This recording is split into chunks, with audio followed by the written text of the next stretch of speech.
Good evening. Welcome to the latest live edition of Last Bell Boxing. Joined by always by regulars. Daz, how are you, pal? Mate, you all right? Yeah, very good. Lee, how are you, mate? Very well, thank you. Very well, mate. Cheers. And co-host Cole. How's it going, fella? Yep. All good, all good. Yeah, ready for the show. I'm sure Sean will be dropping on very shortly as well. So that's the team as we seem to be having it every week now. It's all good. Everybody in the sidebar, as always, comments if you fancy jumping on with us. Feel welcome. Carl will put the link in the sidebar very shortly. We're going to start with something that's dropped in today.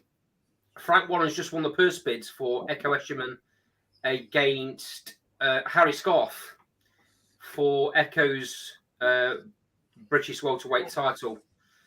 Not sure this fight, the date's been made yet for this, Carl, but obviously being Nottingham lads and this being a Nottingham derby rivalry, it seemed to make sense for us to chat about this today. So I'm going to come in and talk to Lee first, because I know that Lee spoke to Echo earlier on in the week. Lee, firstly, how is he? And what did he have to say to you? Yeah, I had a good interview with him. Echo's a nice bloke, as you know. I spoke to him about the Harry Scarf fight. He didn't seem overly convinced that was going to be his next fight. But obviously, purse bids have been called now. Now, whether he does choose to go that route, but he seems to be interested. To me, he seemed more interested in moving up the IBF rankings, which I think he currently sits at number 7. I think with his age, I think he needs to get a push on now. If he wants to fight for a world title, doesn't he, at some point? So I think he needs to get a wriggle on, and I think fighting Harry Scarf's not gonna propel him anywhere. So I don't see why he needs to defend that belt again. I don't see why he can't vacate and move on. I'd rather see him fight McKinson personally. I think that's a very good fight. I think that's a very tough test. But he must be semi-interested if Frank Warren's going to go for the purse bid and win it. So watch his space, I guess. For me, I've not spoke to Echo recently, but for me, it's got to be down to activity, hasn't it? To take this fight, if nothing else is on the table, seems to me like he just wants to get out. Yes. I don't want to disrespect Harry Scarf because he's a good fighter. Anyone that don't know him, he's currently the English welterweight champion. Good fighter, fought a lot on small all shows and as a decent following. And with this being a Nottingham derby rivalry, it could end up being a really good atmosphere wherever the old disc. Cole, where do you see this landing? What venue? Yeah, I would imagine it's going to be at the Nottingham Arena. But what I would say is because Frank Warren's touted the idea a few times about coming to the arena, but it's going to have to be a damn strong undercard. I'm disappointed, if I'm honest, if this fight takes place, because I'd rather see him. McKinson's a good shot. There's also Florian Marker as well. But, I know you've got a cross-promotional issue going on there, but... Or Josh Kelly, if he was to move up, he could fight Josh Kelly. I just think he needs a big name on his resume. No disrespect to the Congos of this world, but he needs a platform now to showcase his talents if he's ever going to get towards world level. Yeah, he's done the British level thing now, hasn't he? He's dealt with people at that level that he should be dealing with. A lot of people thought Congo were going to beat him, but he's shown again. He's not called the engine for no reason, is he? He was great down the straight. His fitness is unbelievable. Yeah. Daz, as a coach, Echo's been around at British level for a long while now. What would you do with him? I'd look to like Lee said, he's number 7 with IBF. Is there? I'd look to go that route. Really, I'd look to like his age. He's not young, is he? So. But he's in the who needs him club because he hasn't. This no disrespect to Echo, but he hasn't. His PR isn't massive in Nottingham, not like Lee Woods is. No. I'm sure Andy will agree. Do you know what, mate? Do you know if I'd got a fighter who was up there as well, ranked alongside him to fight him, it'd be an absolute nightmare to fight. I think. He just keeps coming. That's why nobody wants it, mate. Just keeps coming. End up in the away corner. to get a big name into that ring, is my view. Yeah, maybe that's the route he's going to have to go. I mean, the Scarf fight is a good fight, but I would fancy Echo winning that. You know, Harry's very, quite awkward as well, I think. Yeah. But I just think Echo's just going to keep coming from first till last. I mean, he's not shown that he's not got a decent chin either. So, if you don't walk onto something, I suppose, but he's a bit more cleverer than that. Yeah, I mean, at his age and he's got that number 7 ranking. Why not try and build on that? I can only, like I say, I can only agree with all of you, and just echo that what I said a bit ago. That it sounds from what Lee's saying that he has bigger ambitions than fighting, an English title holder for his British. He needs to do a bit more to raise his profile than Andy Don'ts. It's not all down to the promoters. So he's got to take some responsibility himself. Yeah, I agree that, mate. I mean, we've spoke to him a number of times, Carl. You'll know how laid back he is. Yeah. Good guy. I'm not saying he's not a good guy. I just thinking he's a proper more. Yeah. He's a top bloke, and he's very, very laid back, and so's his gym. That's kind of how they are as characters. And you're probably right, though. He probably does need to work a bit harder on social media, maybe, or whoever's doing his social media for him need to do that. Unless he does go into away corner, and then lets his fist talking. I put a tweet out earlier on the back of I don't know who tweeted that Frank Warren will run the purse bids, but I said that I think he needs to be get this Harry Scarf fight out of the way because it's clearly happening, and then he needs to be fighting somebody in the top 5 to be able to then progress in that position and get himself a mandatory shot or a final eliminator or something like that. He needs to be fighting somebody in the top 5. And because of that, being the fact that he's sat at 7, did you say, Lee? Yeah. He's going to be in the weight corner anyway, regardless. But he needs to believe in his talent because he is a talented fighter. He needs to believe that he can do that. And who's to say he can't? You look at them, some of them rankings in that top. It just surprises me. More to the point, I think Queensbury needs to believe in his talent because he must look at the Lee Wood fight nights and think, well, the audience is there for marketing, right? Because Lee Wood's selling out Nottingham Arena. It's all, I just think he needs a bit of more of a push from Queensbury as well. I think you've got a bit of a perfect storm going on, to be honest. I don't understand the way Frank Warren puts him out. He's very, very rarely headliner. He's always second or third on the card, and it's always down in London. How's that going to build his profile in Nottingham, Carl? Well, it's obviously it hasn't, has it? And it's not. Is the answer. Come on, there's things you can do, isn't there? Get him out in front of the City Ground at half time. Get some local media activity going, etc., and just build that local interest. And it's clearly a Forest fan. Why would you not work the angle of Forest v Derby? I know you don't always want the football fans in arenas when it comes down to boxing, but it does make a great atmosphere. And with the rivalry the way it is between Forest and Derby, why not go down that angle to sell the tickets?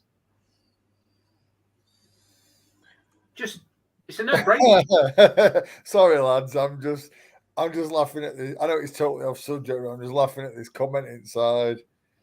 Sorry. Well, let's read it out. Lads, I know you're from East Midlands, but Lee Wood is pants. Oh, behave yourself. You'll get a lot of that on there, Dan.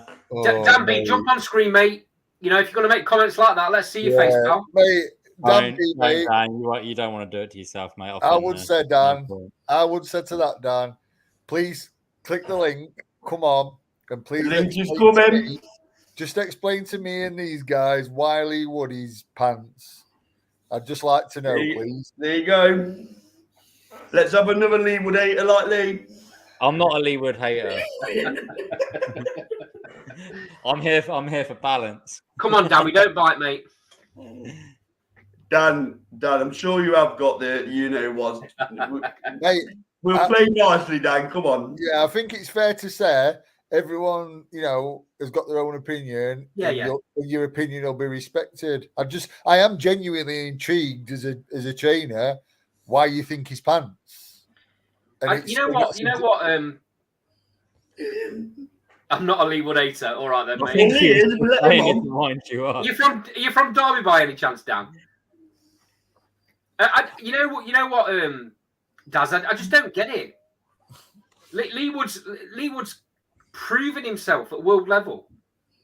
I just don't understand these people that say he can't hang with these fighters. Don't get it. Because they're winding you up and it works every time. That's why. Yeah. Probably. Frustrates.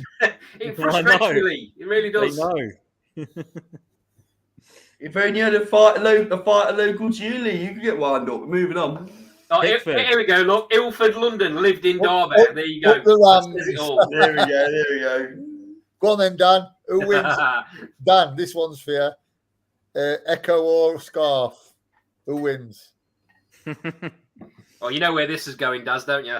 Listen, let's see. I might have got faith in Danny. He might have a bit of a boxing brain. I bet he doesn't know.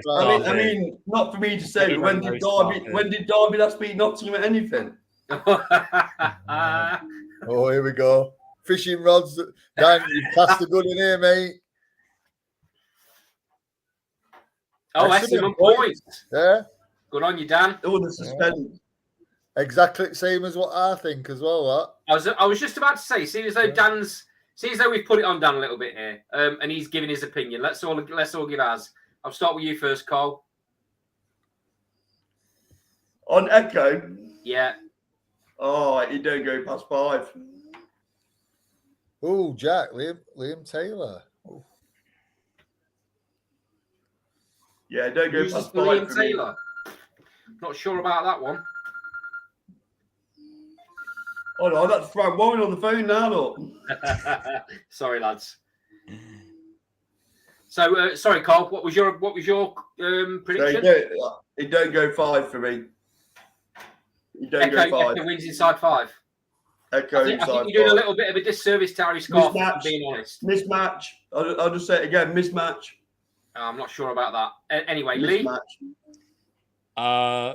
Wide on cards because that Echo doesn't really. He's not renowned for knocking people out, for stopping people. I think probably points, but I don't think it's close.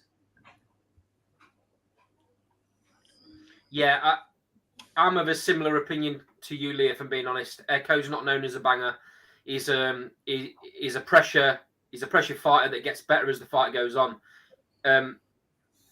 Bit like Daz's world talent, Nicola Oatwell. She's a fighter that gets better and better and better because her engine's amazing. Echo Esam is exactly the same, and I see it going the same way. Run-off between them both. Sean, I know you've only just jumped on, mate. We're talking about Echo Esam against Harry Scarf. Yeah. Obviously, this first bids have just been won today. Give us your opinion of how you think the fight goes, mate. Yeah, I think it would sort of be a fairly routine win on points for Echo Esserman, really. Can we acknowledge Jack saying, and I'll say it first, I think it's the other way around, Jack. I think Echo gets to Taylor. Bold statement, that, Jack, that Taylor stops Echo. You know all it is. All it is, Jack's giving it a large in the sidebar. That's all it is. Come on, Jack. Go on and explain yourself. I hear what he's saying. Echo's not the steam train that David Avanisin is. That's not his style. But he breaks fighters down in a similar way, just not as aggressive.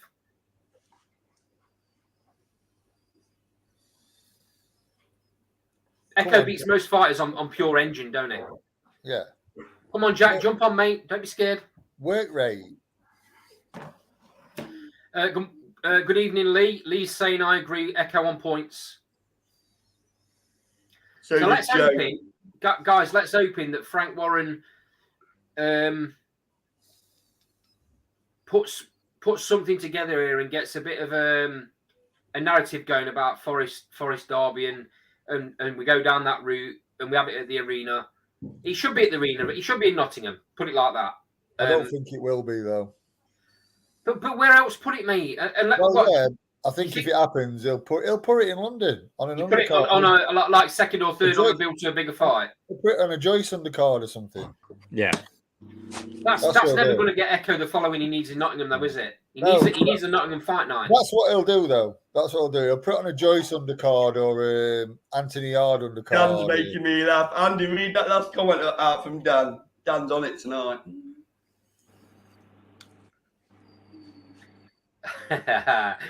Give him a Tin Canter fight. Behave yourself, Dan. I'm liking this banter from Dan, though, to be fair. Good on you, mate. Come on, Jack. Explain yourself. I was matchmaker when he won the European title, and I don't think Echo could live with him if he boxed like that. I'll have a day off. Genuinely, I genuinely believe Liam Taylor beats him, but I also believe McKinson beats him, and that's my honest opinion. Now McKinson different grade. I rate McKinson. Yeah, McKinson probably is different. I don't think, and this might be quite a bold statement. One second. Oh, Jack. Where's he going? Jack's takeaways come. I don't think anybody, obviously apart from your elite, I don't think anybody has an easy night with Echo. No, they don't. I think anybody does. I think Echo is one of these fighters that fights to the level of his opponent. Maybe so, yeah. But even if he doesn't, you don't beat McKinson though. Let's just put that out there. You don't beat McKinson. But it gives anybody nightmares. For me, McKinson is a much better fighter than people give him credit for. McKinson versus Echo McKinson versus Echo though on paper looks a great fight. In reality, I think it would. I don't think it'd be a great fight. It would be very. How do you see it going, Lee? If that happens, it would go points. Definitely goes points. For me, it's one of them that Echo does start slow and McKinson starts quite quickly. So I think Echo would have to win a few early rounds in order to get the decision on points. I missed this comment from Dan. I think it's the one that Carl was talking about. Age isn't on his side. He needs to get a move on. Maybe a WBA special from old Frank. Yeah, Frank likes Uncle Frank. Wouldn't that be WBO with Warren? Well, WBA, anything he can get his hands on, mate. To be quite honest, he said WBO. I thought he said WBO. WBA, sorry. Because WBO is whatever is. No, sorry, I misread it. He did say WBO. Yeah. Jack, just out of interest, Jack. Yeah. Do you think Congo was going to be Echo Esserman? Yeah. And I was wrong then, so... That's the kind of point I was just about to make. Yeah, so, I was wrong then. But I think a lot of people thought Congo was going to be... A lot of people did, because I don't think... Echo's not one of those fighters that's like flashy or gives you highlight reel knockouts. He's not that type of fighter. No. Don't get me wrong, by the way. I don't not rate Echo, because I do. But that's just... I know why he's saying it, Jack. I know why he's saying it. It's a bit like Lee. If you come from an NG postcode, you just dismiss him. No. I actually rate it. Because I rate Lee Woods, so I don't know how that would work.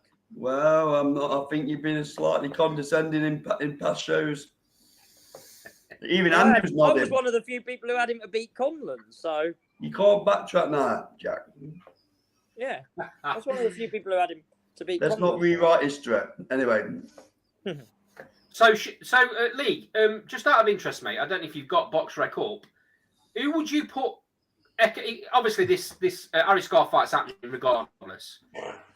He needs then, in my opinion, like everyone else has said, I think we all agree, he needs to be moving on to world level fights.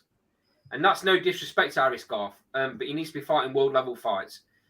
at least testing himself at that level, right? So, Yeah. Who would you put him in with in the top 5? I'm not sure who's above him, to be honest with you. I would have to check on BoxRec who's I've just- actually above I've him with the actually- IPF. I've actually just got box record. Go on. And obviously, he's number 20 in world with boxer Echo. Yeah. Yeah, BoxRec is broken, but that's Yeah, not the but- point. It's just a guide, Jack. Let's not Yeah, I get know. defensive.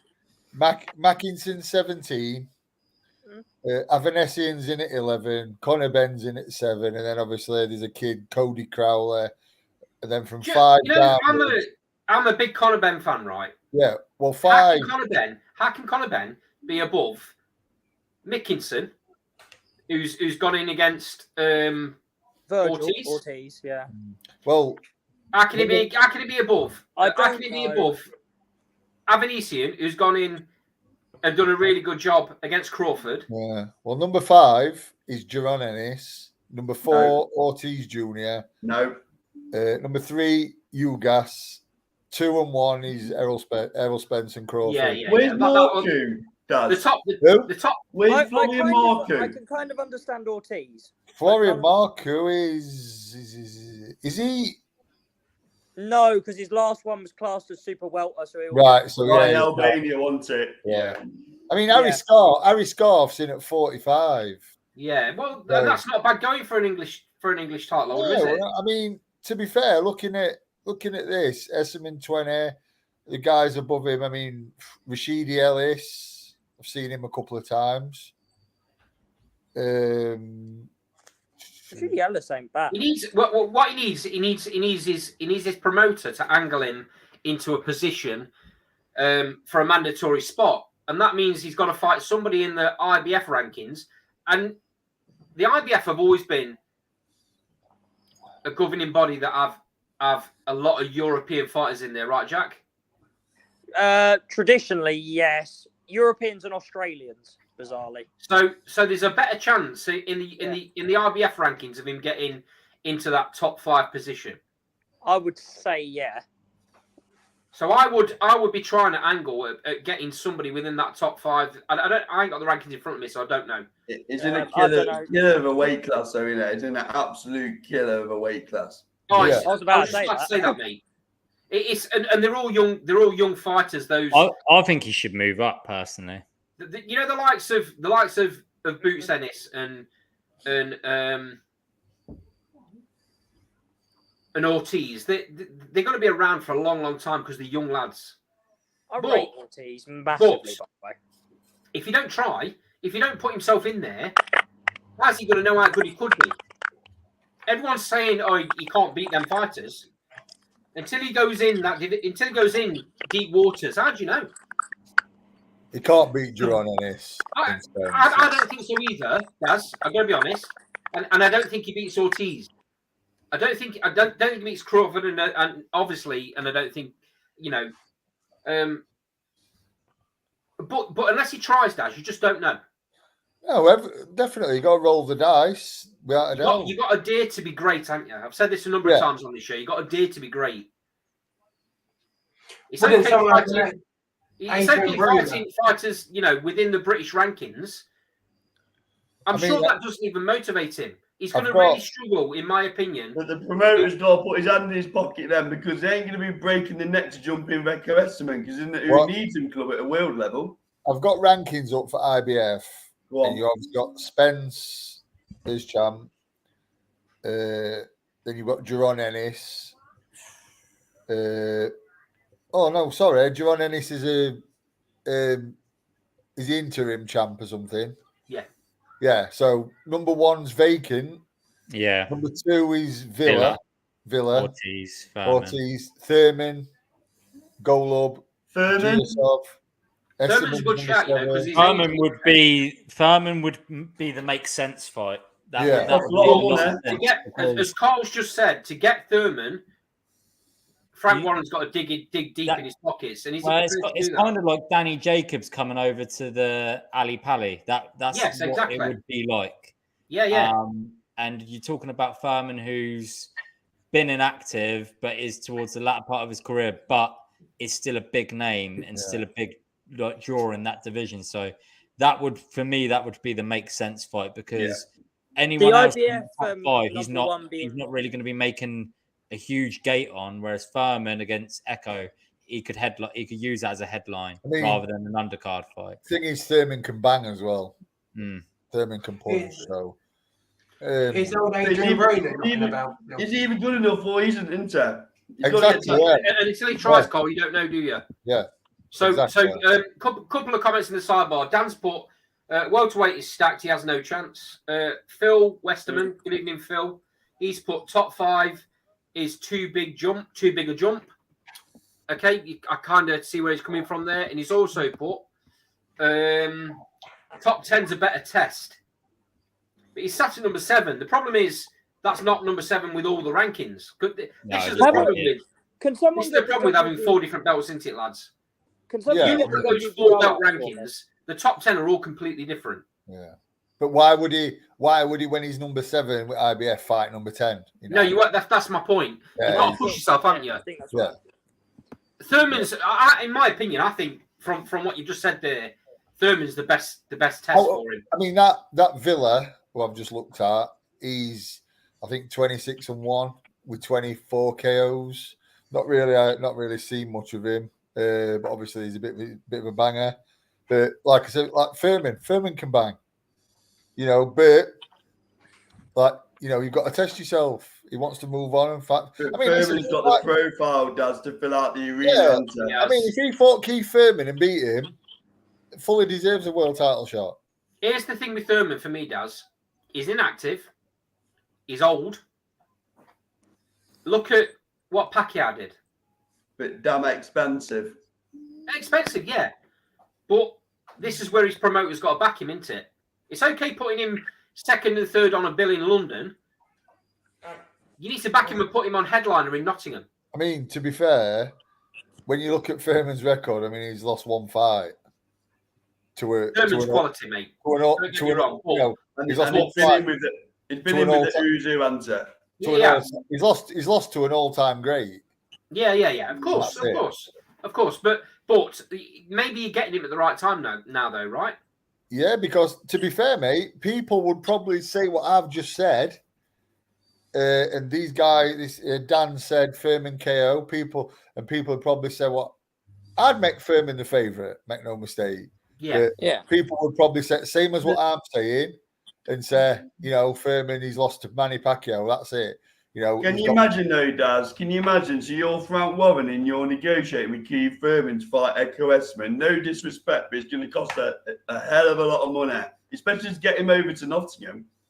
Oh yeah, maybe. Well, listen, maybe Echo might have to go over there. And if Echo believes in himself, if Echo believes in himself to fight Furman, go to America. Listen, it'll boost your profile anyway. Yeah, I think it'd be in a bit of a no lose situation, to be fair, because I think he'd put up a great effort no matter what. Just before we move on to the next topic, then, lads, couple of comments in the sidebar.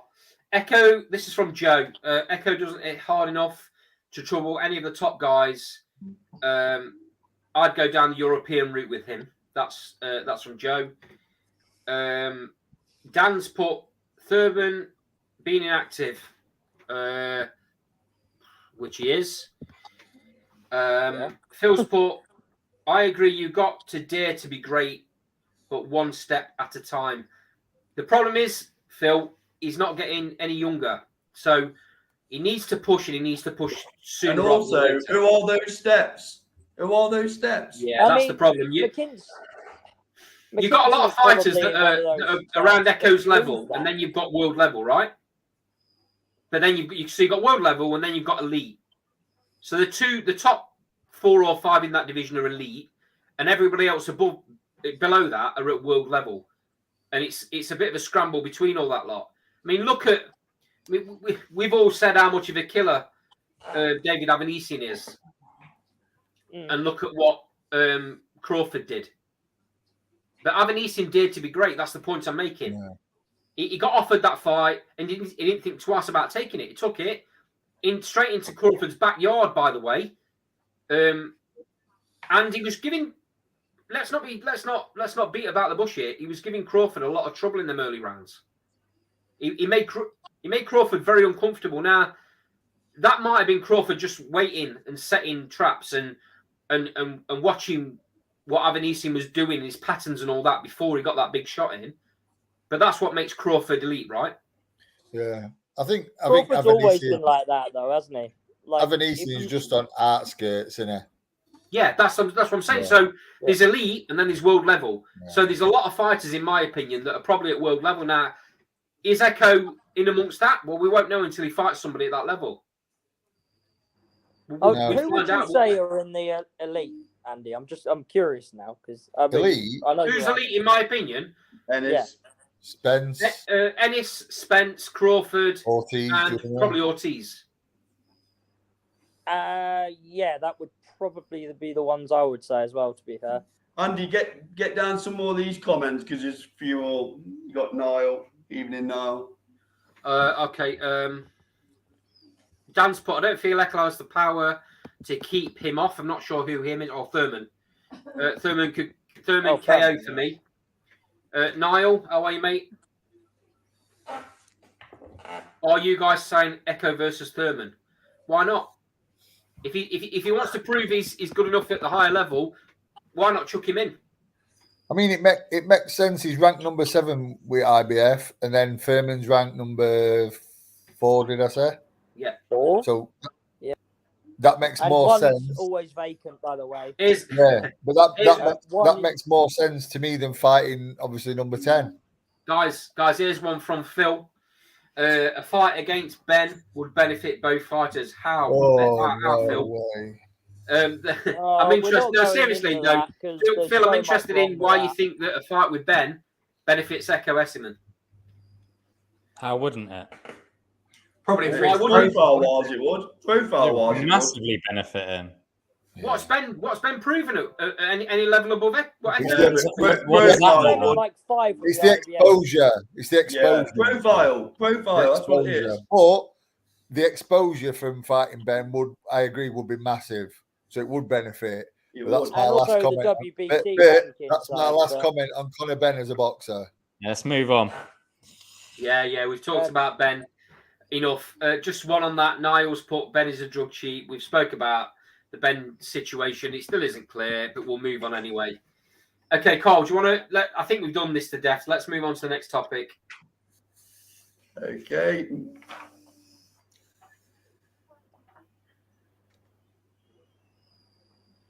So this is really, really interesting. I watched a couple of interviews with Ward earlier on in the week, and there's obviously a few names touted about that he'd be fighting next. Everyone seems to be jumping in now and wanting the fight when no one was wanting to go near him. But now he's British title holder. It seems that there's a number of Solomon Dakars being one. That could be made quite easily because he's in the same. He's with the same promoter. He's English champion, so it's the next logical step. Yes. Clark obviously is probably the biggest name of the lot that could potentially go in with him. And it looks as though the British Boxing Board of Control are calling for that fight. Is that right, Carl? They have called. Yeah, they ordered it today. Yeah. I thought he asked Carl then, Jack. Thanks. David Adelaide's actually come out as well, and from Dummy Art got Monk on. So End of September. The fight interestingly, lads, David Adelaide has said that he thinks he's the A side of that fight. No. On what planet? Do you know what? I know that Carl. The reason I'm coming to you, Carl, is because I know that you've not been a Wardley fan over the years. I'm still not. Right. So, but even so, right? How can David Adelaide say he's the A side of a fight against? Well, he's not, is he? He's not. That's a clear answer. I still believe Wardley gets found out, and probably Clark will probably be the person to do it. You said Gorman would be though. He did. You're right, Lee. He did. Yeah, last time I looked there, I'm allowed to get things wrong. But I You're don't touchy think tonight, aren't you? Christ. I don't think Wardley. Well, I don't think if I called you out every time you was wrong, it'd set the whole show up. Yeah, right. So easy, lads. Easy. I think Clark. I think Wardley will still be found out to have limits. I think Clark will probably beat him. Listen, I'm sure he'll play that back 20 times if not.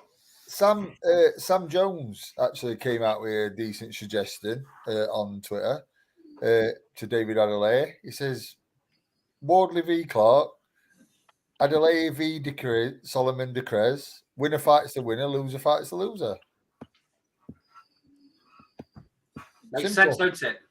All right. Yeah, That's kind of what Wardley said. He said he's had to fight some pretty tough opponents to even be in the position to get a shot for the British title. And these other fighters have kind of, they're fighting European bums is a strong word. I mean, but they fight European fighters that aren't really don't necessarily have a winning record. Let's say Adelaide was lucky to get past Sokolowski. To be right, exactly. My point exactly. I mean, he didn't win that fight. No, listen, my old heavyweight, who I used to help train, beat Sokolowski in his third pro fight in an absolute war, but beat him genuinely. Do you know what I mean? But fair play. Looking for these heavyweights, Mark's on Sokolowski's not bad. Guys, I like Solomon Dakras, but I just worry about his power. I think he's a beautiful boxer. I think technically he's very, very good. But I just wonder when it comes to his power to keep people off. See, that's the key for Wardley, isn't it? He might struggle with his ring craft. He might struggle with his boxing ability at times, but he has that big X factor that seems to take everybody out. I think Wardley got a bit of unnecessary stick for that last fight as well. Because, I mean, at the end of the day, he were landing unanswered shots. Yeah. People are saying, we stopped to it. Listen, he was landing unanswered shots. The guy wasn't throwing back. It wouldn't have gone on much longer had it not been. No. So, and also a lot of people thought that Gorman was going to beat him. And that didn't happen. No, listen. I think Gorman had a real off night. We was there that night, and he had a real off night, Gorman, for me. I'm not saying he would have beat him, Lee, before he started jumping up and down, getting excited. But what I'm saying is, I don't think. I always said a motivated Gorman. Gorman disappointed me that night massively. It was his opportunity to break through. You can't get motivated for a fight like that, though. I know, Dad. I'm disappointed. I think he's better than what he showed that night, though. Listen, I've seen him. We took our heavyweight to spar him, Mark Bennett to spar him, and I've seen him up close in his class. Yeah, I wonder what's going on in his head. Then don't it, Daz? Because I wonder whether he's one of them fighters who are better in the gym than they are under the lights. I know many of them, hasn't there? I know for Dubois fight, mate, his circumstances, his family circumstance. I'm not going to elaborate too much on it, but he just had a newborn child, and I think there were some issues in for Dubois. He probably should have been pulled from that. Couple of comments in the sidebar, lads, because they're catching up. There's a lot of people in there tonight, which I'm really happy about. Thanks for that, guys. So Dan's put, I like Wardley, but Clark beats him for me. Better pedigree. Sometimes Wardley forgets basics and just goes for it. LOL. Clark's amateur background beats Wardley for me. H, good evening, H. Boxer will pay a fortune. So I'm assuming he's thinking that Boxer get this fight rather than DAZN. What do you think about that, lads? I'll come to you, Sean. Yeah, I think personally, in terms of this fight, I think Wardley beats Clark. I mean, Clark's not impressed me at all since he turned professional.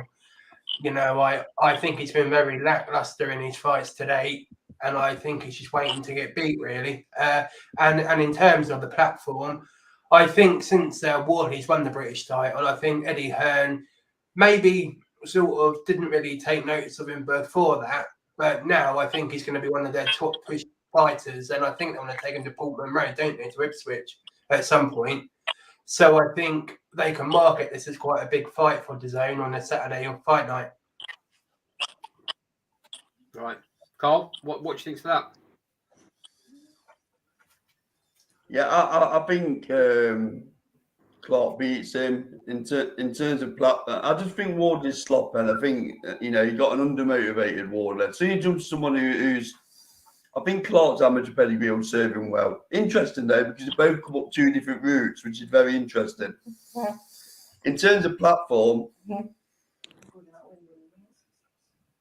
Does it headline a DAZN show? Probably not. Does it headline a Boxer show? Yes, it does. So I think Boxer will probably pay a bit more and get it on Sky Sports as a Saturday night fight night.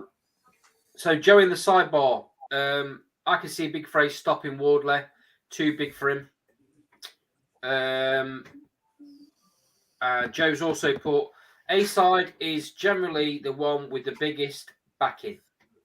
It shouldn't be. The A-side should be the person that holds the title. Probably isn't always the case. Yeah, but but no one's saying Rocky Field's the A-side against Canelo. Yeah, but Canelo was also champion once, Jack. Or No one Charles is telling Martin me that against Rocky Fielding AJ. was the A-side against Canelo. Yeah, No, but true. wasn't Canelo also a champion at the time? No. Canelo went up in weight to fight Rocky. Right. Yeah, but we're talking. Okay, fair enough. So, I get your point, Rocky, but we're talking different levels in as a world rule, status, yes, you're right. aren't we? Yeah. Oh, bollocks. Okay, so Phil Westerman's put. Do you think Wardley can or Clark can make it to the top? I'm not convinced at the minute. Daz? You know what, What's right? that?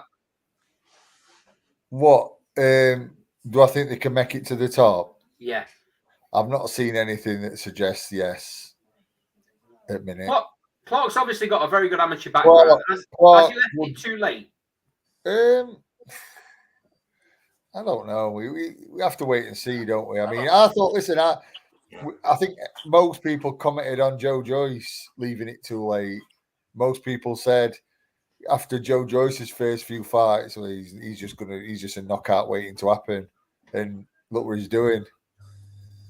32 when he turned pro, Daz, Joyce. What were Clark? I don't know what Clark. How old's Clark? I don't know. I think he's about that now, isn't he? Is he 32 now? Yeah. Yeah, Right, so similar, yeah. Yeah, he was 30 when he turned. Yeah. So just in the sidebar, Joe's put, I've won more purse bids than Matchroom. So he's thinking that goes to Boxer as well, and he's not far wrong, is he? To be honest, Eddie only seems to put the big money out. He only seems to put the big money out for his babies. When it comes down to people that are slightly down the pecking order in his little group, he's quite happy for them to go and fight on other platforms. Here's one for you, Daz. Lads, with the way Purdy... Sorry, go on, Jack.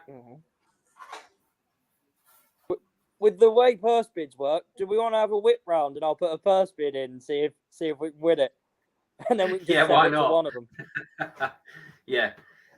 So this one's Somebody said that to uh, me before. Like, if I put the money up, would you put a purse bid in? I was like, no. I'm going to aim this one at you, Daz. This has come from H. Thoughts on a female British title being introduced? Yeah, great. For anyone, sorry, before you answer, Daz, for anyone that don't know, Daz trains current prospect, more than prospect, world title level fighter, in my opinion, Nicola Oatwell. So go ahead, Daz. Is what, mate? Say again. Go ahead. Yeah, mate. I'm all for that. I think it's a great. Yeah, about time. Why not?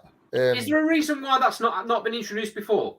I don't know, mate. To be fair, I couldn't tell you, but people have tried to do it.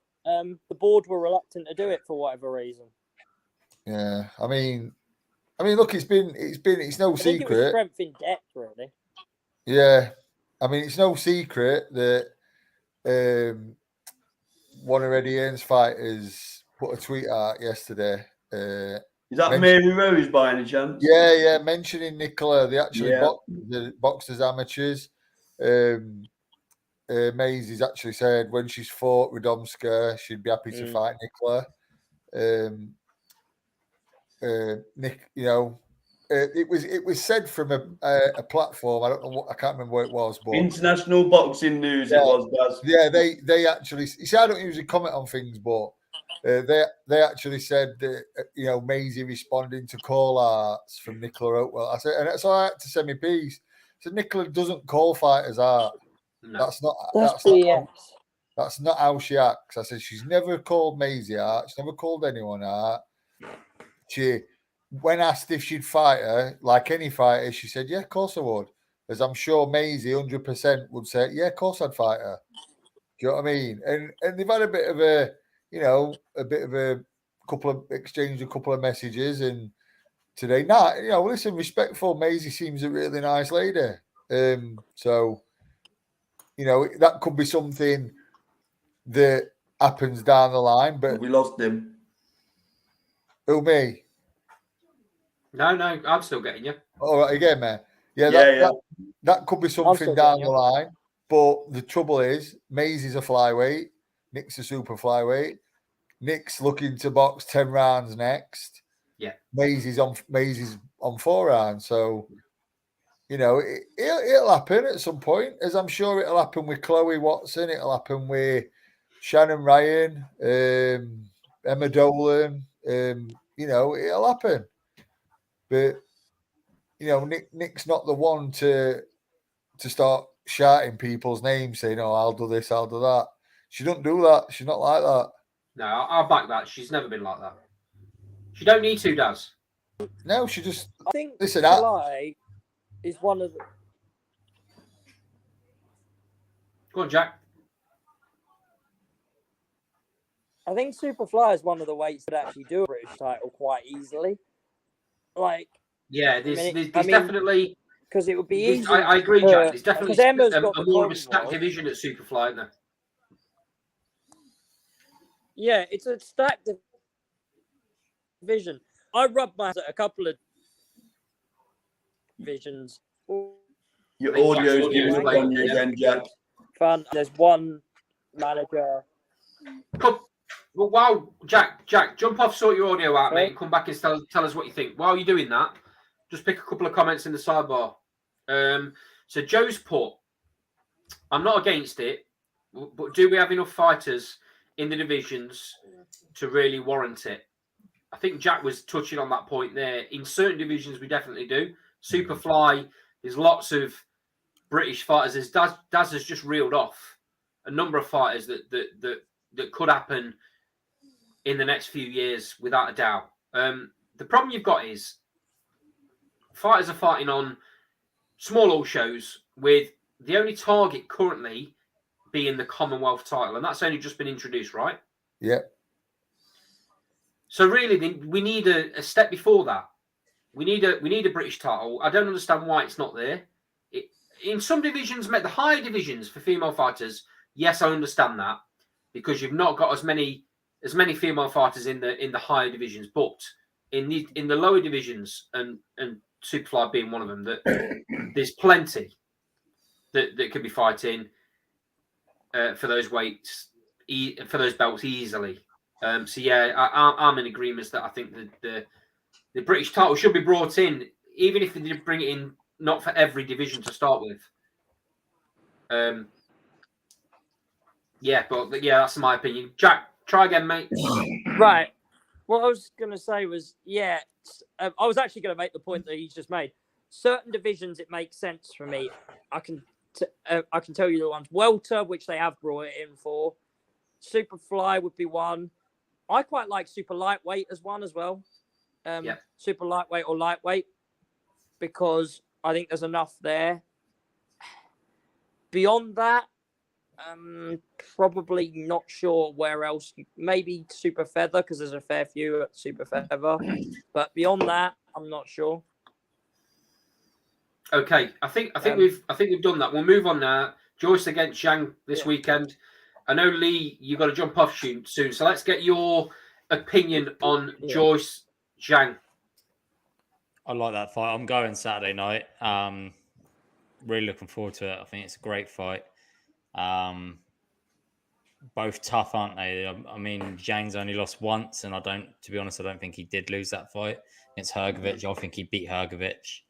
I think he's going to be a tough nut to crack, but I do see Joyce does eventually get to people, doesn't he? He tends to get to them late. He just jabs and jabs and jabs until they can't take anymore. I think he'll get him out maybe 10 or 11. I think it'll be late, but I think he'll stop him. But yeah, it's a great fight. Sean, do you see these two standing and trading from the first bell? I do at some point in the fight. I'm not sure it'll be from the first bell, but the only slight concern I have for Joyce is we've spoke before. He's almost a bit like a ticking time bomb with his style, and all of a sudden he's going to have one fight where he just goes. And I'm not necessarily saying it's going to be this fight, but you know, I could see him potentially being knocked down for the first time, for example, in this fight. And ultimately, I agree with Lee. I think he'll get to him late and stop Zhang. Carl? Yeah, both two durable fighters, similar size and stature. So I kind of concur with the other guys where I think Joe George will take over the fight in the championship round. I think it could even be as late as 12 where George will stop him. I'll come to you next, Daz. I think this fight is going to be one of the fights of the year, if I'm honest. I think it's going to be absolutely brutal. I think it's going to have people on edge of the seat. I think they are going to go at each other from first bell because when have they ever not fought that way? You know, they're aggressive fighters, aren't they? They are They're not going to have to look for each other, are they? Let's put it No. that way. No, Just before I come to you, Jack, Joe in the sidebars put Joyce runs down Zhang's gas tank, stops him in round 9. Jack, what's your opinion? I actually think it's going to go all the way to points. I do think Joyce will get it, but I think Zhang is a lot tougher than people give him credit for. And I agree with Carl, who said, I think it was you that said that Zhang did beat Hrgovic. He just didn't get it, you know. He beat Hrgovic, and to be honest, I do think Joyce will beat him, don't get me wrong, but I think he'll probably still be there at the final bell. And we'll all be coming away from this going, well, Zhang's a really tough individual again. And I mean, in another era, he'd probably have fought for a world title. So Phil Westerman, he's put, can Zhang keep Joyce off for the whole fight? In my opinion, no. I've not seen anything with Zhang that makes me think that he's at Joyce's level. I've got to be honest. I think the Hrgovic that fought Zhang was very, very, very poor. He wasn't the fighter he wasn't the monster that everybody makes him out to be. And Zhang hurt him a number of times in that fight. Let's not forget. I think Joyce is a level above, and I think it's going to be brutal. Like Daz says, Joyce will take a lot of shots. He always does, but this isn't the fight where Joyce becomes old overnight. I think Joyce stops him, and I'm gonna agree with Joe. I think it's going to be about round 9. That's the beauty of Joe Joyce, though. This could be the fight where he gets old. Yeah, of course it could. But of course it could. It also couldn't. But I've not seen anything. He looks lean, though, doesn't he? He looks. I know we spoke about this, but I've not seen anything in recent previous fights that tells me he's at that point where he might get hurt enough to get stopped. But he could just go like that, couldn't it? That's a beauty everywhere. Maybe. It just happens. It'll just happen. There is a warning sign, though, is there, with this? Look at I've got to jump off, guys. I'll catch you later on. Cheers, Lee. Cheers, Lee. The one Thanks, that always strikes me. I mean, look at Dave Allen when he was sparring Usyk, and he got clipped with that left, and his legs just went all over. Do you know what I mean? Dave Allen's had some tough fights. Had some, took some hammer, and if you watch Joyce's fights, he's took some meaty shots off people. You can't keep going to the well, can it? You can't. No, you can't do it. And do you know what? If he does, and it keeps filling his bucket, I'll be the first one to put my hands up and say, "Brilliant, mate." Do we think though, Zhang's a big enough puncher for that to happen in this fight? I don't think when you get with the style that Joyce has got, when he gets old, I don't think you need to be a massive puncher because your chin will just go. And it makes me smile because when you're the size that Zhang is, you're a puncher. You say about Tyson, didn't they? Yeah, no, but the thing is, though, Paul, you could say that for any weight division. Just because you dig big doesn't mean you punch at elite level. But heavyweight's not like other divisions, is it? Let's be honest. It is. It's massive. I know it's all about ratio. So a welterweight fighting another welterweight, you're either a world level puncher at welterweight or you're not. And it's the same with heavyweights. Yeah, because they're bigger, you're still fighting size or roundabout. You put Ergovic on a world level puncher like Deontay Wilder or Anthony Joshua, or you're not. The heavyweight, I don't agree. The heavyweight is very different to other divisions because there's such big men. There's such big men. So I don't agree with that. Comment this sidebar off, Joe.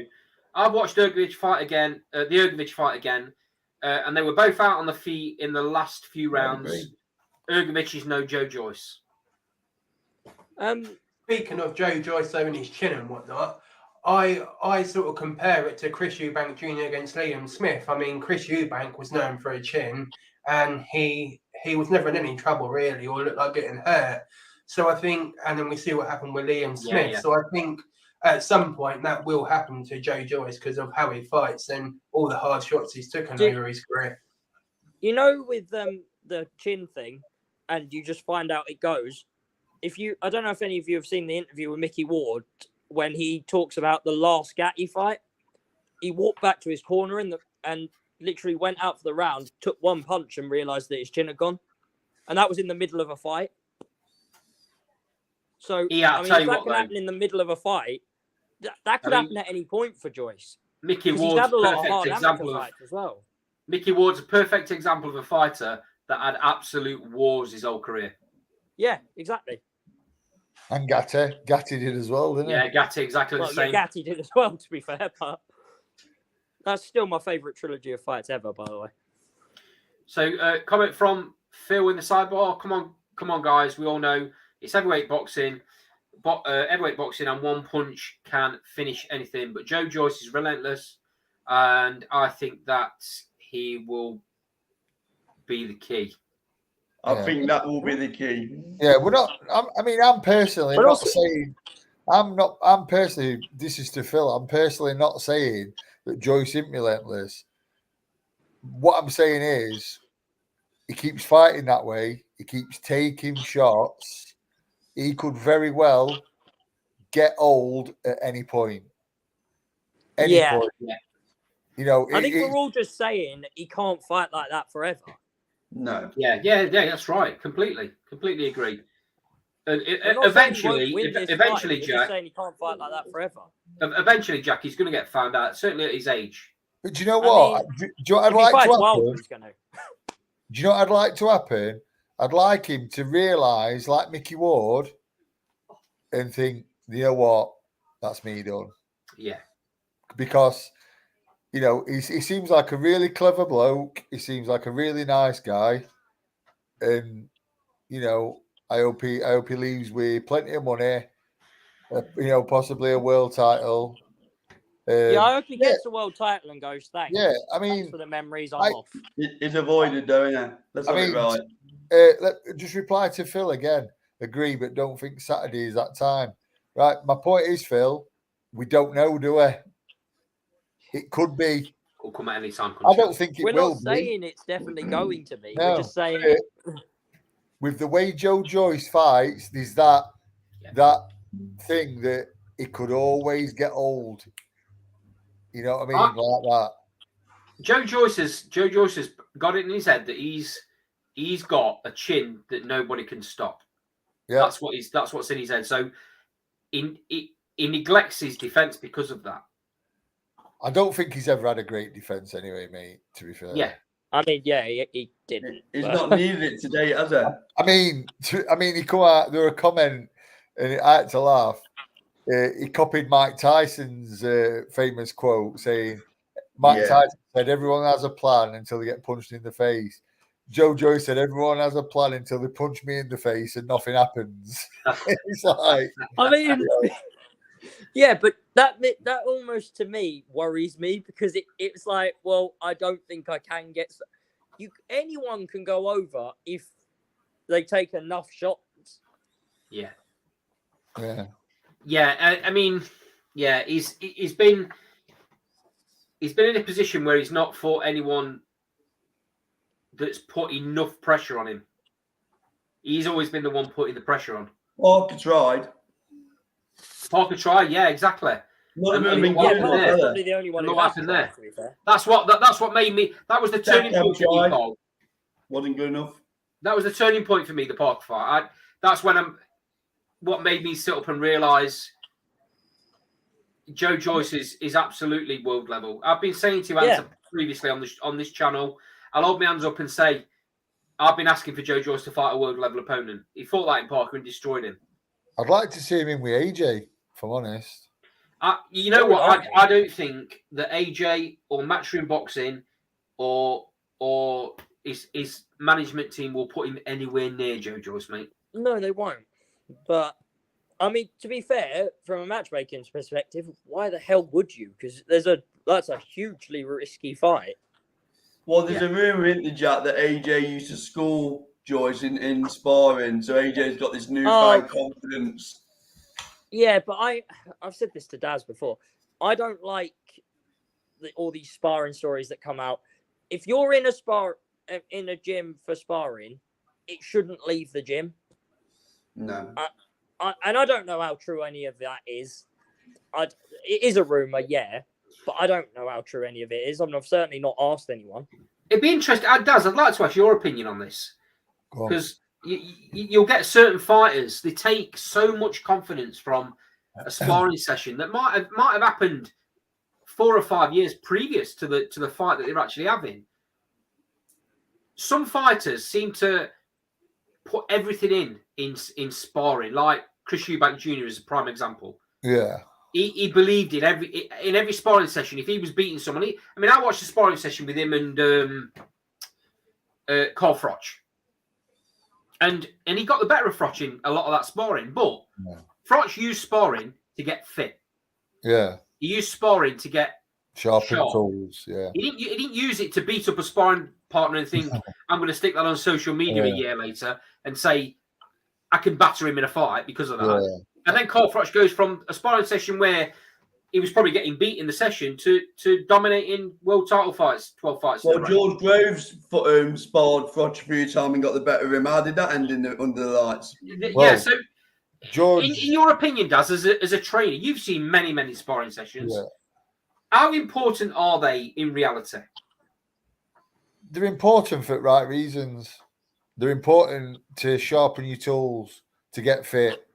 But listen, let's go to the AJ Joyce, right? They probably sparred 6 rounds, most. They'll be fighting over 12. So, I won't take anything from that, to be fair. It's totally different. I mean, I saw sparring.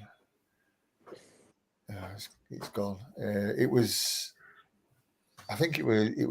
George Groves. I think George Groves and Eubank Jr. And Eubank Jr. had the better of it. They fought and Groves won. It's very. I don't know. I'm not a big believer in it. In taking it as gospel. I like to look at a sparring session and think, I've asked Nicola going back to a fight with Maisie. I mean, I said, how did it go? How did you find it and all this? And she told me some things. And but no, I don't think you can. If someone's bashed someone up in sparring, I think it's just sometimes a case of somebody taking it more serious for different reasons, if that makes sense. Do you know what? Right, I was in one, and I heard some stuff went back and forth on social media between two, and they're not well-known fighters, but I'm not going to name who it was. And one of the comments underneath was, "Well, you were there, you know what happened, like to the fighter." And I just thought, yeah, I was also there, and what you're taking as a big thing was he had a 10-week camp. You were literally coming in fresh as anything. Well, that happened It's with not- Kell Brook and Conor Benn, didn't it? Yeah. You know, I mean, another notorious hard sparrer were Herbie Hyde. Herbie Hyde used to knock sparring partners out left, right, and centre. You know, to the point where he never, people wouldn't spar with him. They were just knocking him out. And Well, Martin Baconi's got a bit of that going on, Dad, hasn't he? He's Have you? struggling to be matched because he Yeah. puts out all these. Well, Billy Nelson, to be fair, Billy, we've had him Yeah. on the show, good guy, but he does speak a lot about. And they know how hard to spar Baconi. That's why nobody wants him to fight him under the lights. And I don't think sometimes it does the fighter any good. no, I mean- no, totally agree. Totally agree I- with you, mate. I know of at least one fighter who sparred a particular fighter and was basically told and that fighter held a belt and was basically told, you are never getting a voluntary. I will never give you a voluntary because of what happened in the spar. Mm. And because he realised that, because both of them were training for fights at the time. And true to his word, he never has given him one. Right, Guys, so what? Go on to the final topic, Andy, or what? Or Let's just take a couple of the undercard fights up, Cole, because there's a couple of decent fighters on this card that I don't think we should overlook. So Michaela Mayer has moved up to lightweight, and by all accounts, has said she's never moving back down again. So the likelihood is that the Alicia Baumgardner fight is never going to happen back at Super Feather. She's fighting a really, really tough fighter for her first fight at lightweight. Michaela Mayer is another one of them fighters that wants to fight the best. She's fighting Christiana Linardatu, I think it's pronounced. Lenatu, it is. She's Okay. got a I was on the decent. phone to someone about She's this got a today. decent size advantage as well, hasn't she? She's got a good Yes. size advantage. She's also been in with some really good fighters, mate. Her record's 14-2, and the only She's well, the only she girl. lost to Katie Taylor in 2019 on a unanimous decision. She's the only she girl to beat- beat Baumgardner as well. She beat Baumgardner in 2018 Yeah. on Yeah. a split decision. So this is very interesting to see what Michaela May's got at this weight. Does anybody? I mean, I'll come to you, Daz. Do you think she can challenge at this weight? Yeah, definitely. Yeah, I think she won the Baumgardner fight. To be fair, Yeah, I do as well. I think she was very hard So done do to. I. I think she was very hard. done Even to. though I went into that fight thinking Baumgardner was going to be too strong for her, I think she was. I think her ring craft was great in that fight. She was very, very unlucky. Yeah, definitely. Sean, what do you see Michaela May doing at this division? I agree. I think she can definitely challenge with the best at the weight, but I did have Baumgardner beaten her in that fight. But I think for her, this is almost like a mental block where she sort of has been stewing on that loss ever since she lost it. So I think she needs to get a good win and then look and move upwards, because I don't think pondering on that defeat will do too much good for her. I mean, personally, I don't think Zhang's around. I think she gets this fight out of the way. It is a tough fight, by the way, but I think she gets this fight out of the way, and then she's going to be looking at challenging for titles. I believe this is for an interim world title. It is. Say that again, mate. WBC certainly lightweight supposed to be. interim. Yeah, of course. Yeah. But what So does that it'll be actually mean, mandatory Jack? It means she'll be immediately mandatory. For Point Katie me She's Taylor? down. interim champion. She's immediate mandatory.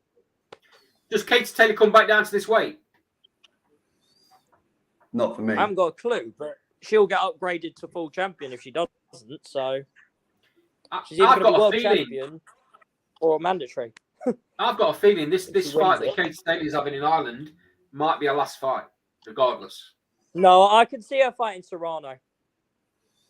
Now, I'm not convinced, Jack. In Ireland again. I think it all depends. I think it all depends on how the fight pans out. If she, I'm a big fan of Chantel Cameron, as I've said a number of times, and I think she's much too big and much too strong, and I think she does a number on Taylor. And that's no I disrespect. think she'll beat Taylor. Taylor's been the driving force behind female boxing, regardless. Whether you think she's the number one GOAT ever is arguable.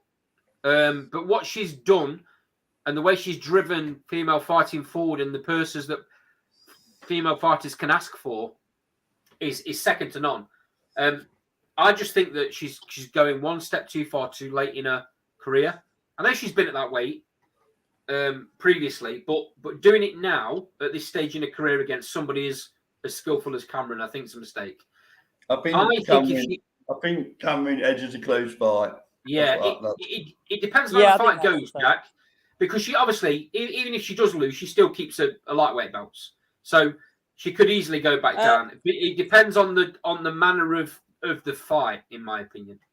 On that, she does with most of the governing bodies, but the WBO will and can strip you. I don't think that'll happen with Katie Taylor, mate. I don't think that'll happen. I don't know. They did it with who did they do it with? They did it with someone who was undisputed, and I can't remember who it was. Was it? They were either undisputed or they did it with McCaskill. They literally took the WBO offer for losing the Chantel Cameron fight. Right. Which didn't make a lot of sense, but yeah. Okay, next on the list, Denzel Bentley against Kieran Smith. Now, I don't know about you guys. I'm a little bit underwhelmed with this. This is such a random fight. I know. I don't get it, Jack. So Denzel Bentley's just been in on paper, but only on paper. Yeah, Denzel Bentley's just been in a WBO world title fight and equipped himself really well, by the way. To then drop down to fighting, with all due respect to Kieran Smith, to drop down to them fighting Kieran Smith, who's sat at something like 170th in the world, doesn't really fill me with a lot of hope for the fight being any good, to be honest. How many rounds is this? Well, it's for the British title, Jack, so I'm guessing it's 10. 12. Oh, it's actually for the belt. So 12. Part of me thinks that he's trying to get a win because they've got something lined up for him. Because sometimes you can't challenge for certain things off a loss. So I wonder if that's what they're doing. I don't know that, by the way. So hold on, Jack. Hold on. I need to stop you just 1 minute. I think Joe's trying to wind me up. Joe, have a day off, mate. So Joe's put, Andy, what has she actually done to promote female boxing? She has a profile like a breeze block. Who's you on about? Katie Taylor. Oh, behave, Joe. Can I have some of what he's drinking? Hey, he's obviously quite strong. Do you know what? Do you know best thing to do? Best thing to do with that comment is not even acknowledge it. I want some of what he's drinking because it's really strong. He's on about Cameron though, rather than Katie Taylor. I don't know. Joe. Can you clarify for me, please? Yeah. Cameron, I'd be a bit like, Yeah. Taylor, I mean, I'd be very confused. If it's pointed towards Chantel Cameron, then yeah, I suppose a little bit. I'm sure he's because I made the statement that Katie Taylor had done so much for female boxing. He's got to be talking about her. I mean, well, needs a mention in there as well. Guys, he needs to understand his history of female boxing before he makes that comment. I think Ed Yearn might need a bit of a pat on the back as well, though, because he played his part in Katie Taylor's role. Oh yeah, no. If it wasn't for Katie Taylor, female boxing would not have been in the Olympics. But yeah. But I still think Yearn gave her the platform. If it wasn't for Jane Couch and Christy Martin, Katie Taylor wouldn't have had the platform she's got. Good point. And so Joe's forget that. Hey, mate, Joe, come on, mate. Surely people also forget as well, Andy, that there was two people who really pushed that for the Olympic thing. It was her and Nicola Adams, and Adams doesn't get the credit because she didn't do as well as a pro as Katie has. Katie Taylor's a trailblazer. So Katie's done a lot as a pro, yeah. But can't we pro, draw a she's- comparison there yeah. with, in terms of promotional ability with female fighters? If you think Nicola Adams went over to Warren, Taylor went over to Eddie Earn, and it's easy to draw comparables, isn't it? Every Taylor's one of female the biggest fighter, Yes. every female fighter. I mean, I'm going to name Lucia Riker. I'm going to name Layla Ali. Yeah. Christy Martin. Christy Martin would be one. Jane Couch from England. But I mean, they've all done the bit. They've all. I done agree, the bit. Daz. They have, They've all and done the bit. they've also all fought in eras where female boxing wasn't being pushed. Yeah, totally agree. wasn't being acknowledged. To say Very Katie important, Taylor's isn't it? got decent- nothing to promote female boxing outside the ring. Joe, mate, you need to put whatever it is down you're drinking and go and get a coffee, pal. 'Cause- The only one that He's was on a wind getting up. even a half decent purse was Martin because she boxed on Mike Tyson undercards, but none of them, the rest of them were. Guys, I said it a couple of weeks back that I think Serrano is right up there as pound for pound Yeah, the best female fighter of all time, as well as Katie Taylor. All you got to do is As look much at as that one fight at Madison Square personal Garden. stuff, I would say Shields is up there as well. Yeah, Shields. Yeah, agreed. All these fighters that Daz mentioned, they've all laid the foundations for Katie Taylor Yeah. and the likes to move on and take it to the next level. But when And most of them are in that. You ask any conversation as female well. fighter, you ask any female fighter who's around now, and you can include Nikki in this because she says it multiple times in interviews. Katie Taylor has paved the way for them. Yeah. when you've got a female fighter like Katie Taylor, that before she came on the scene, lads, female fighting was laughed at in amongst the boxing circles. Yeah.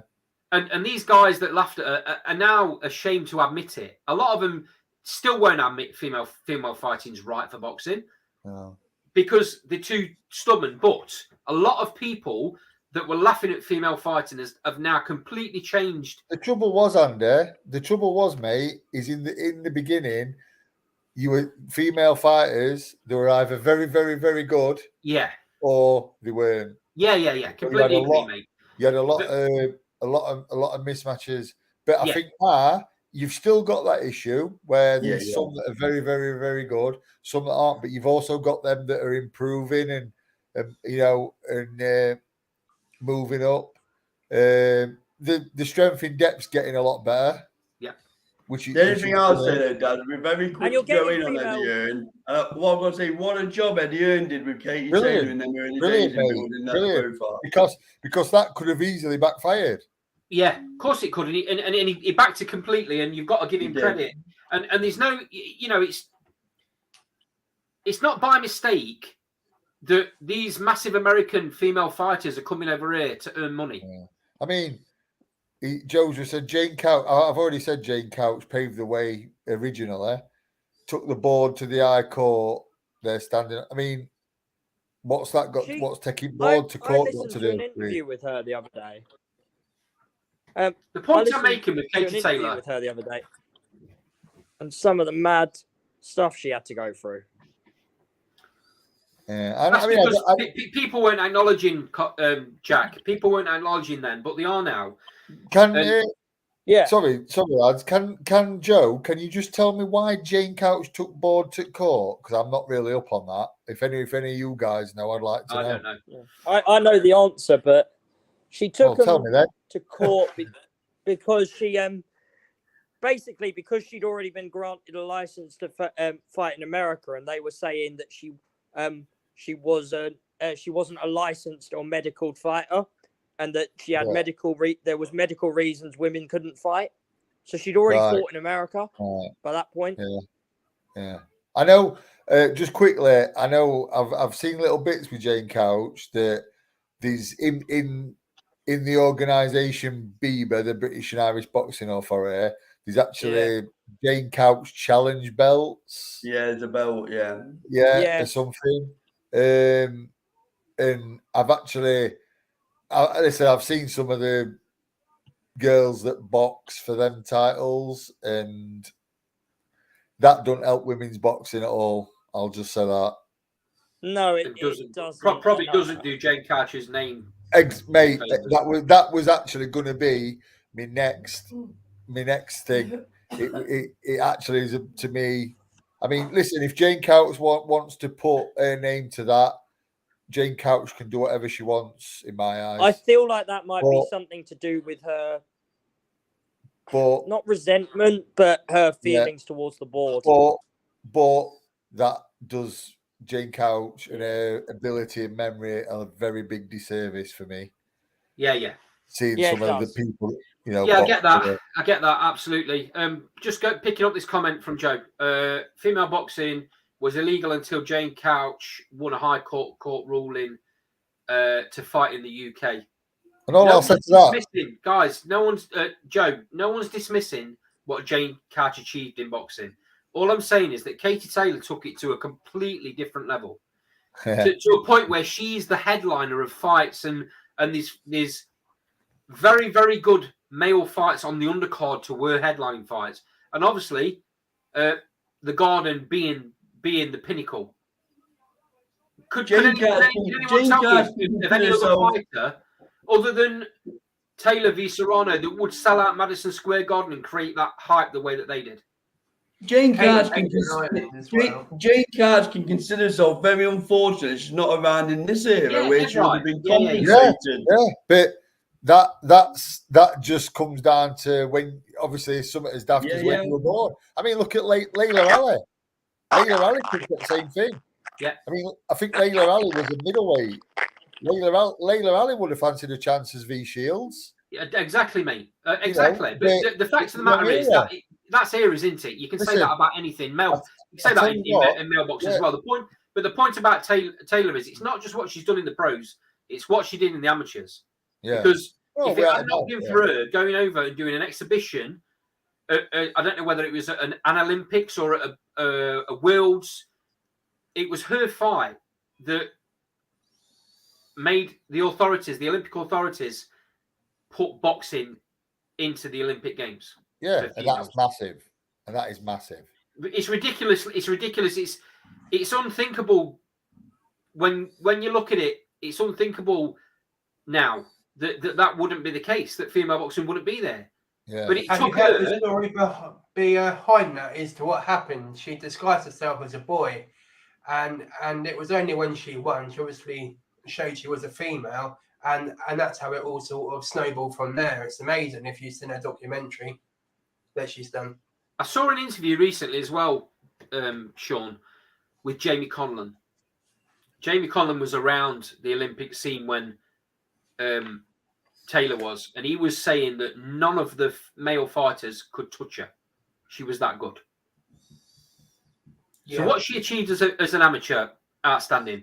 But then to take it on to the pros and not only headline main fights, not only headline her own cards, but give a platform for other female fighters to then join in on them cards and also earn the sort of money that she was earning. She was the trailblazer when it comes to female fighters getting the big purses. What I'll say to Joe's comment is, say that comment and ask their opinion to the likes of Michaela Meyer, to the likes of Terry Harper, to the likes of Natasha Jonas. Yeah. Ask them what they think. Yeah. And the skills getting even the talent's getting even deeper, isn't it? As the years go on, more female fighters are coming into the pro ranks, and it's getting better and better as a product for me. Of course it is, I mean, and Phil's just hit nail on head there. We don't look at Katie Taylor and say, yeah, she's one of the best female boxers. She's a great boxer. Yeah. And that, exactly. That says it all, don't it? What she's done, she's transcended it to me. She's sort of made it and mainstream, isn't she? Yeah, and again, going back to Jane Couch, it's unfortunate that Jane Couch isn't around now. As I'm sure Layla Ali's thinking the same.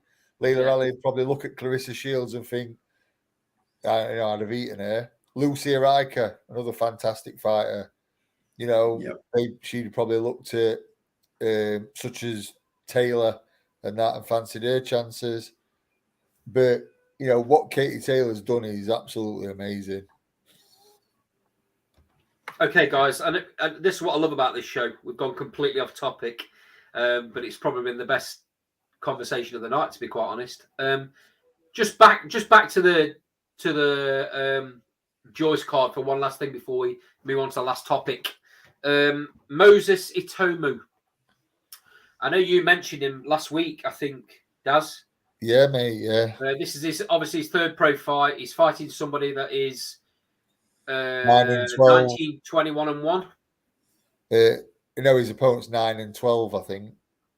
Oh, I don't know what I've done there. I'm sure it is. I mean, you can check it, but I'm sure his opponent's won 9 with 6 KOs and lost 12. Okay, my mistake. Then I've got the wrong figures. And he's not been stopped, and that's what the angle's coming at with this fight. Right. This guy obviously very, very early days. They're trying to make a massive thing with Moses, aren't they? And he's got his sights on being or beating Mike Tyson's record at becoming an heavyweight champion. Let's be right, mate. We strength at heavyweight division and how it is at minute, he probably could. Yeah, potentially, if he's good enough. With all these titles, all it takes is IBF to strip Usyk of one and chuck him in with a body. And it's going to happen at some point in the near future, Daz. Those belts are going to get fragmented. Of course it is. I mean, going back to him, he looks, he looks a decent talent, but he's not. We've got to keep.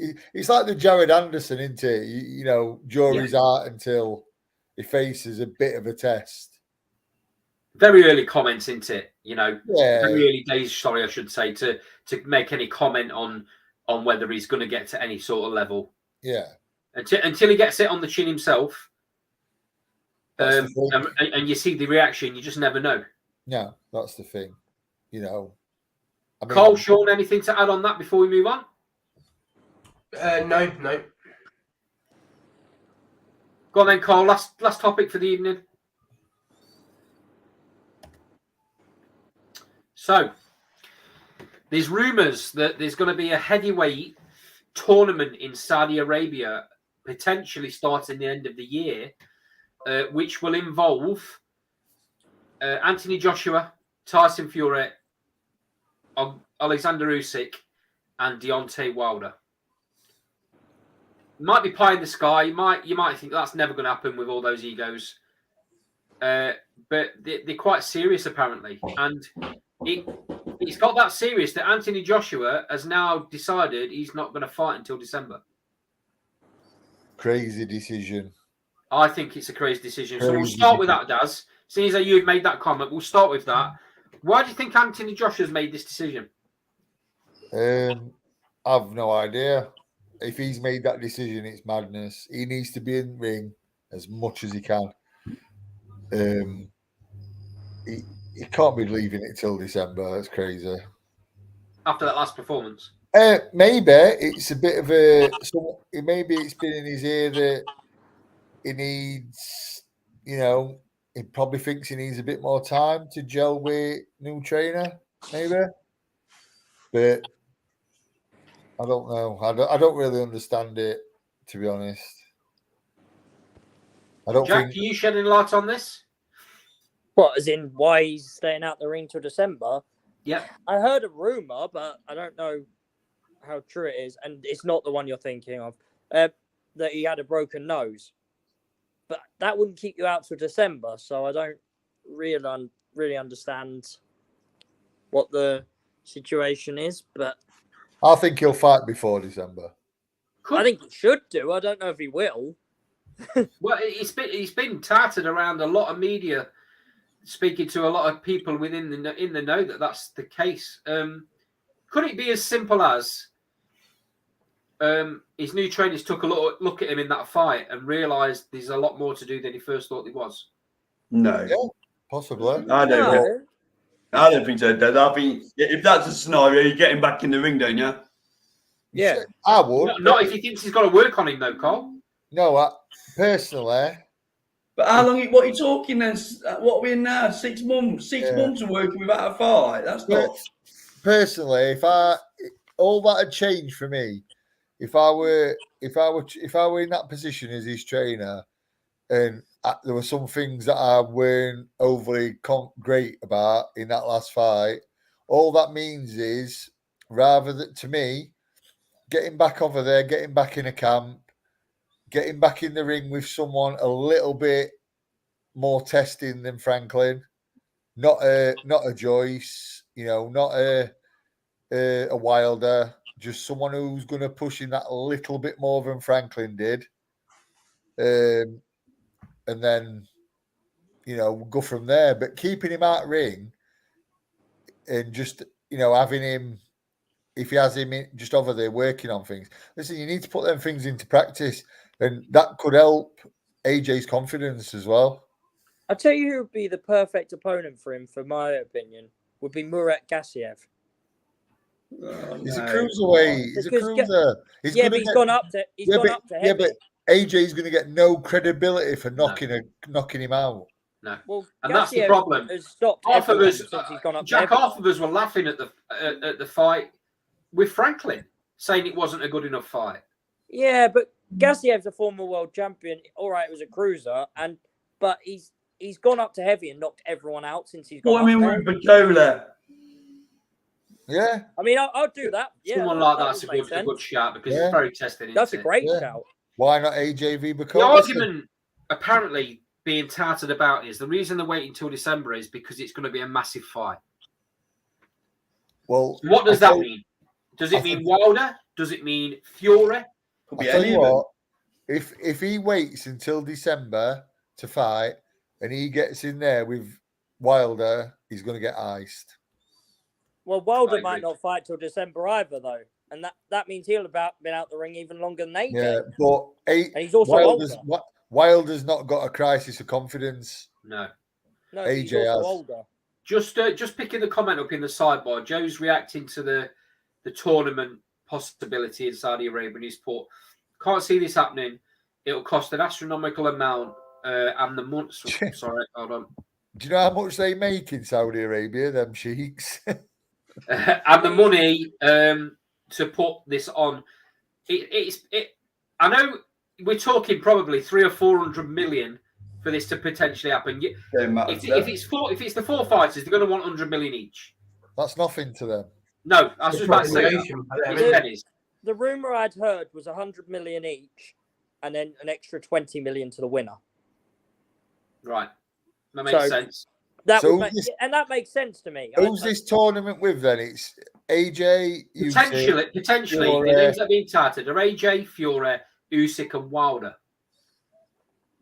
Which I feel sorry to go Joyce. The thing that doesn't sit well for me is that Fury has already beaten Wilder twice, 3 times if you count the first fight. Yeah. Usyk's already beaten Joshua twice. So is there any point AJ and Wilder being there? Well, the other thing you're always going to put Wilder there because of that excitement factor, aren't you? That's why they've done that. But surely this is like a semi-final scenario, right? Let's be fair, right? Let's be fair. If we're going to have a tournament on merit, let's discount Saturday's fight. It'd have to be the first 3 names for me. It'd have to be Usyk, Fury, and Joyce. And do you know what? The fourth one for me at this point would probably be Bacola. No, I wouldn't. I genuinely, I would put Bacola in ahead of AJ at the moment. No. What's Bacola proving though, Jack?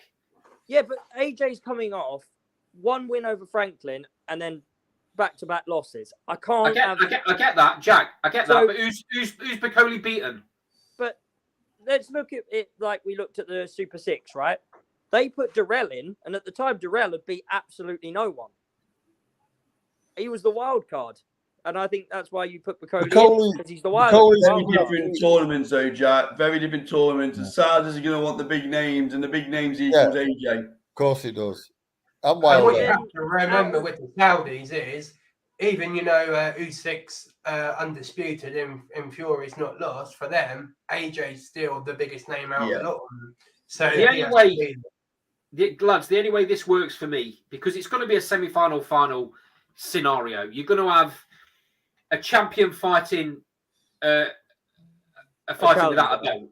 So the only way it works for me is if Joshua in the semi-final, Fury, AJ fights Fury and Usyk Wilder Wilder. fights Usyk. Yeah. That's right, the only but way the it can other work. thing, I don't think they'll do it that way, though. is, right, Usyk's going to have to fight Dubois before that because the WBA will just strip him otherwise. That'll happen in the summer, Jack. Right. I'm not saying this will happen, but how much does that screw them over if Dubois lands Don't that say punch? Dubois is going to win, Jack. He's not going to, but I know, you know my point. Yeah, I get what you mean. If Usyk breaks a bone, that's still going to put him out. Yeah, I know what you mean. If Usyk breaks his hand or something, yeah. They would just wait till, I don't think. But they then will go the through with IBF it. mandatory is going to get called. So whichever way you look at it, there's not going to be all 4 belts in this tournament. Yeah, there's more than likely it's not going to be for all 4. You're right. Yeah, Unless it's step aside money, they could quite easily pay step aside money. They're not short of a they're going to pay they're not exactly 420 putting 50p plus in the whatever beats, the hell. are they? I'll tell you what, though. I'll tell you what, lads. I do sort of think Jack's got a point that Bacol is a better fight, a step up from Franklin for AJ. Yeah. I think that listen, Bacol and Billy are always calling for these big fights. Yeah. There it could be. Yeah, that would be very interesting. There it could Even be. so, The only way Bacol even is if- getting a fight is even if if he Bacol forces loses- himself into the only way Bacol is getting a world title fight is if he forces himself into a mandatory. Let's be honest. And if he beats AJ, it helps his cause, doesn't it? Are they going to be quick to jump in with him though, Dad? I wouldn't imagine so. Would you? Is what, mate? I don't think AJ's camp's going to be very quick to jump in with Bacol. No. Do you? Probably not. Probably not. Just picking a comment up in the sidebar, guys. It won't happen. Who promotes it? TV rights, etc. Skills Challenge will promote it, so I can see that one. And then Joe's who Wilder looks like he's going to sign with, so that's probably why he's there.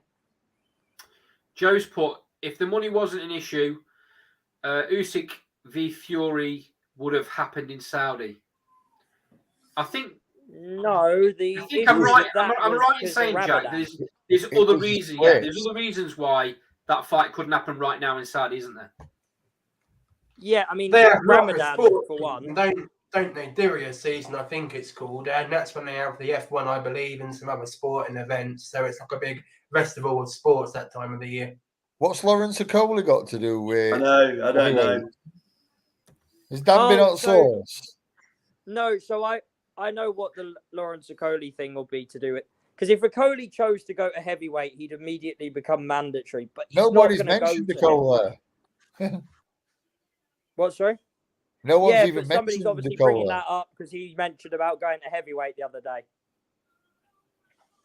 I think Dan's been to heavyweight. I might just go to heavyweight and have done with it after this fight. So, yeah, that's why. You know what I love? This is what I love about this show, lads, is that everybody's got an opinion. And who's to say that their opinion isn't more right than our opinion? It just is what it is. He said, did you say Bacol? He misheard. Have you been on sauce, Dan? Have you been on pot, mate? I think, lads, that's about it for tonight. It's been great having everyone in the sidebar. Thanks to everyone that's jumped on the screen again, as always. We're getting a nice little crew for these live shows now on a Thursday. But comments in the sidebar, there's been a lot of new people in there tonight, which is brilliant. We do this every single Thursday, guys, 7 o'clock, regardless of what else is happening. We always find some sort of topic to talk about. As you saw tonight, we went off topic a couple of times, but that's what this is all about. It's all about opinions. Don't be afraid to give yours. We have a bit of banter, but that's about as far as we go. Apart from me and Carl, we sometimes go a little bit further. But everyone else, thanks for joining. Phil's just, Well, I think, anything you want to say before we call it a night? No, Phil wants to know, and let's just keep this brief, Andy, for once in your life. He wants to know who wins out of AJ versus Joyce. So we'll just go around the room. Just give me the box. No narrative. We'll do that another day. Just the name. So let's, fingers crossed, I'll start with Jack. Jack, who wins? Joyce. Sean? AJ. And Joyce. Daz? the fans. There's always one smart arse, isn't there? All right, get off the fence. I think AJ, mate. I think AJ wins. Right, I'm going to go Joyce as well. But what we'll do, Phil, we'll pick this up next week and we'll go into a bit more detail. Because it sounds like, not that we argue on this show, but we might argue. Yeah. Okay. All done then. Thank you very much. Hit the like button. We'll cover it next week. Joyce versus AJ. Thanks for coming. Cheers, guys. Cheers, lads. Cheers, boys.